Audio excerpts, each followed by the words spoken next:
day is November the 20th, 1947. The time, 11 o'clock. A nation and a world watch. Once only in 1100 years of British kingship has there been such a day. An heiress presumptive to the throne marries the man of her choice. The setting is Westminster Abbey. To its west door come members of Europe's royal houses, the peers and the people. History is in the making. 3 miles away, Lieutenant Philip Mountbatten, now His Royal Highness the Duke of Edinburgh, leaves. But the eyes of the world are centered on Buckingham Palace. Into the dull November morning, 2 greys draw the Irish stagecoach. Inside, Her Royal Highness Princess Elizabeth and her father.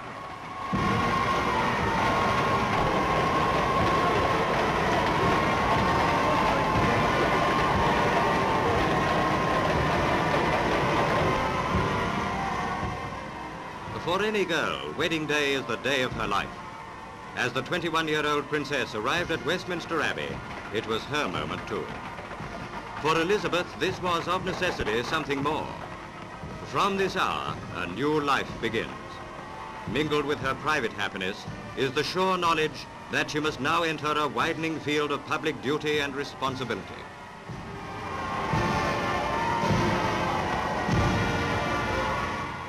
And now the solemn service begins.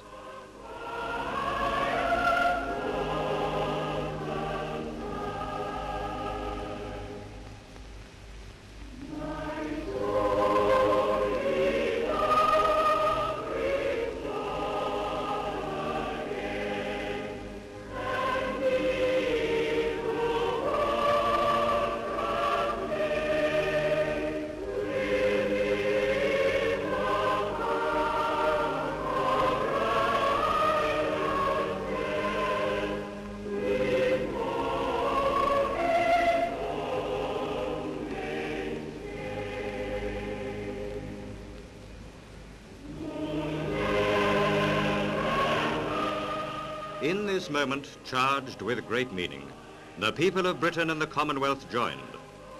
They listened and remembered, in towns and villages, in shops, in streets, in homes.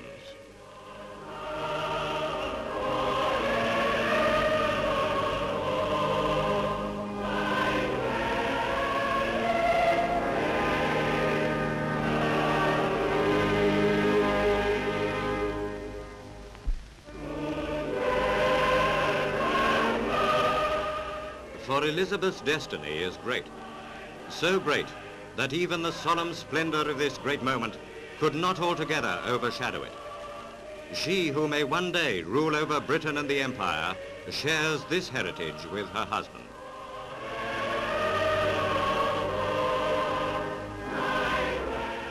The organ sounded, and for this hour, Elizabeth is not only a queen-to-be, but a bride.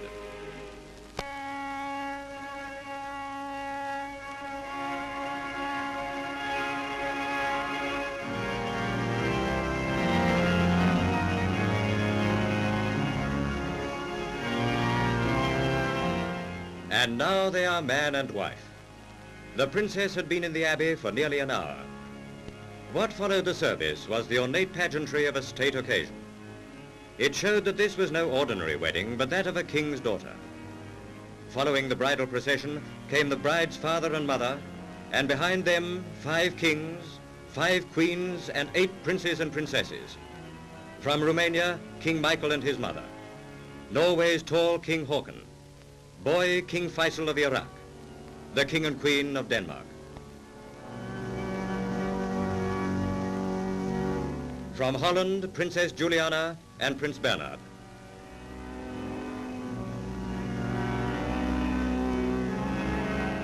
The bridegroom's uncle and aunt, Earl Mountbatten, India's Governor-General, and the Countess. Outside the Abbey, the great crowd waited eagerly.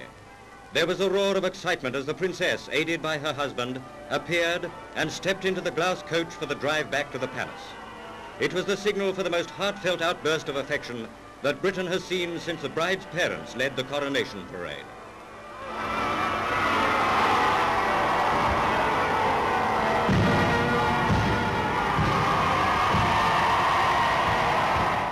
The joy of princess and people was now complete.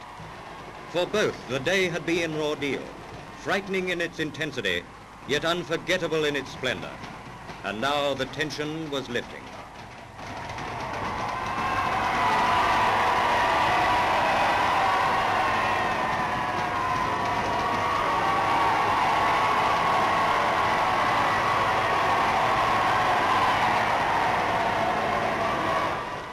Despite the imposing duties that are before them, the young couple were filled with the emotions of intense gladness, which so many have enjoyed in this peak of human experience.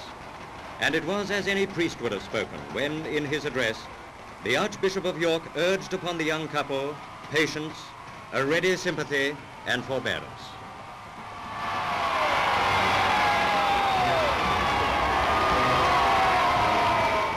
For the people who had come from afar, the wedding was a family wedding for the entire British people. Everyone gladly shared in the rejoicings, because the Crown once again was serving to remind us of the common humanity which unites us all.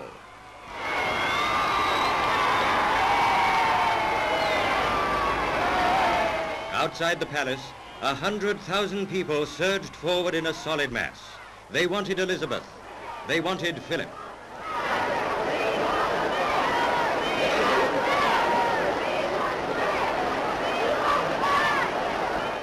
From the palace balcony, Elizabeth and her husband waved to the cheering crowds.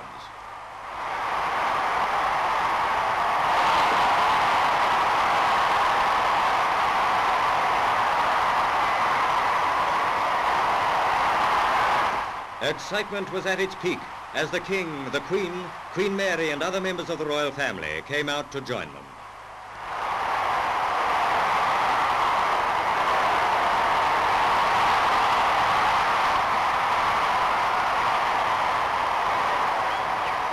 Seldom has a bride and groom received such a tumultuous expression of goodwill.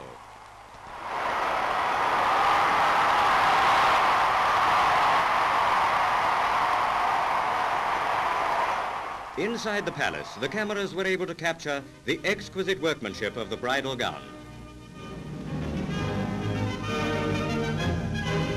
Princess Margaret leads the 8 bridesmaids who have come to join the bridal pair. And now, with the King and Queen to complete the family group, here are 3 generations of Europe's royal houses. As the great day drew to a close, there was the final drive across Westminster Bridge to Waterloo Station before the princess and her husband could gain the quiet that was rightfully theirs. In the princess, the nation has found all the qualities which merit the confidence of a people who have faith in the crown and its rigid observance of public duty. That is the tradition which Elizabeth will follow. And when the time comes for her to assume her responsibilities, by her side will be a husband whose counsel will merge with her own for the good of the realm.